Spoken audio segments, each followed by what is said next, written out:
প্রায় ঘণ্টাখানেক হতে চললো, তবে এখন পর্যন্ত মিটিংয়ে আসলে কী নিয়ে আলোচনা হয়েছে তার স্পষ্ট করে আসলে বলা যাচ্ছে না। তার কারণ হচ্ছে যে মিটিং শেষে এটি গণমাধ্যম কর্মীরা এখানে অপেক্ষমান আছেন।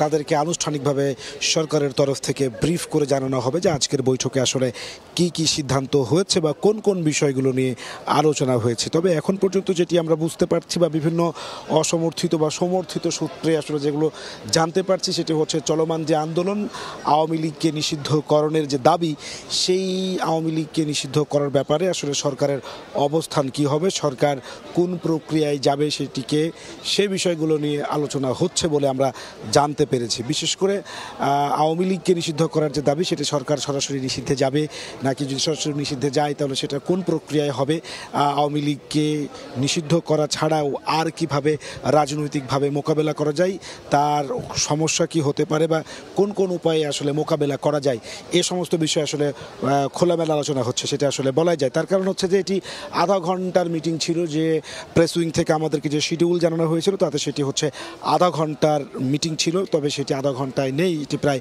1 ঘন্টা হতে চললো, সেটি এখনও শেষ হয়নি। তবে ভিতরে এই বিষয়গুলো নিয়ে যে আলোচনা হচ্ছে তা আমরা বিভিন্নভাবে জানতে পারছি। এবং যমুনার সামনে আজকে অন্তত বলা চলে যে আইন শৃঙ্খলার যেই বাহিনীর যে অবস্থান তা একেবারে বেশ কড়াকড়ি করা হয়েছে। আপনি দেখছেন যে পুরোটাকে ঘিরে ফেলা হয়েছে। অন্যান্য দিন এখানে যখন ব্রিফিং হয় তখন গণমাধ্যম কর্মীরা কিছুটা শিথিল অবস্থায়, যমুনার সামনে যে ব্রিফিংয়ের জায়গা, গণমাধ্যম কর্মীদের যে অবস্থান করার জায়গা, সেখানে তারা সহজে প্রবেশ করতে পারে। আজকে কিন্তু সেটি একেবারে সীমিত করে ফেলা হয়েছে, গণমাধ্যম কর্মী ছাড়া আর কাউকে ভিতরে ঢুকতে দেওয়া হয়নি।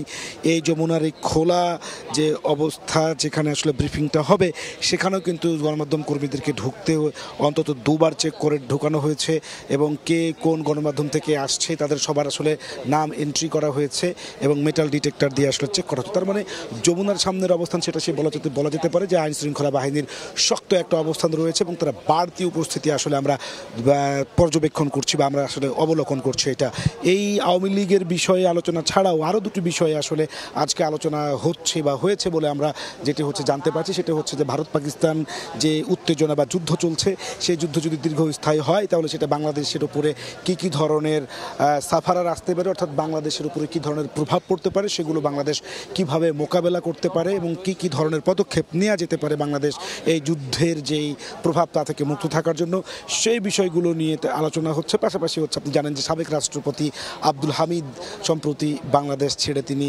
থাইল্যান্ডে গিয়েছেন।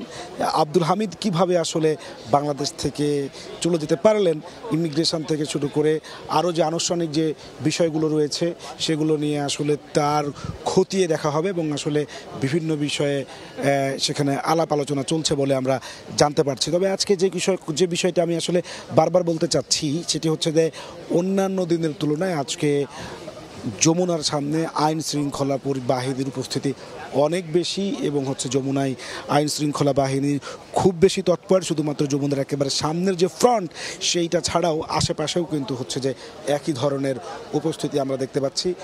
কোনো মোটরসাইকেল, কোনো গাড়ি অথবা পায়ে হাঁটা মানুষও যাতে শুধুমাত্র চলে যাওয়া ছাড়া, পাসিং ছাড়া কোথাও আসলে এই ধরনের জটলা বা কয়েকজন মিলে একত্রিত কোথাও দাঁড়িয়ে থাকা অথবা সিঙ্গেলি কোনো ব্যক্তি হেঁটে এসে এই যমুনার আশপাশে কোথাও দাঁড়ানো, সেই ধরনের বিষয়গুলোকে আসলে কিন্তু আজকে দেয়া হচ্ছে না। সেগুলোকে কিন্তু হচ্ছে কঠোরভাবে নিরুৎসাহিত করা হচ্ছে এবং আইন শৃঙ্খলা বাহিনীর পক্ষ থেকে ব্যাপক তৎপরতা আমরা লক্ষ্য করছি। তার মানে আসলে বলা যায় যে সেটি হচ্ছে যে আজকে যেইভাবে তাদের আমরা যে উপস্থিতি দেখছি সেই ক্ষেত্রে আসলে বলা যায় যে অন্যান্য দিনের তুলনায় বাড়তি আইন শৃঙ্খলা বাহিনীর যে উপস্থিতি এবং তাদের অ্যাক্টিভিটিস কিন্তু চোখে পড়ার মতো। এছাড়াও যেটি আপনি বলছেন যে চলমান আন্দোলন, সেই আন্দোলনের যে দাবি, সেই দাবি আসলে কিভাবে, দাবির ব্যাপারে সরকারের পর্যবেক্ষণ কি, সরকার আসলে কি ভাবছে, সেই বিষয়টা নিয়েও একটি গুরুত্বপূর্ণ আলোচনা হচ্ছে এবং সেই আলোচনার আলোকে আসলে একটি সিদ্ধান্ত, সেটি হচ্ছে কী ধরনের সিদ্ধান্ত, আসলে কি করবে আওয়ামী লীগের বিষয়ে সরকারের অবস্থান কি হবে, এ বিষয়ে অন্তত জানানো হবে বলে আমরা ধারণা করছি। কারণ বিভিন্ন সূত্রে আমরা সেটি জানতে পারছি। সব কিছু ছাপিয়ে চলমান আন্দোলনের যে দাবি, সেই বিষয়টিকে গুরুত্ব দিয়ে আসলে দেখা হচ্ছে যে এই আলাপ আলোচনা আসলে সেটি হচ্ছে, আমরা তেমনটি আসলে বুঝতে পারছি।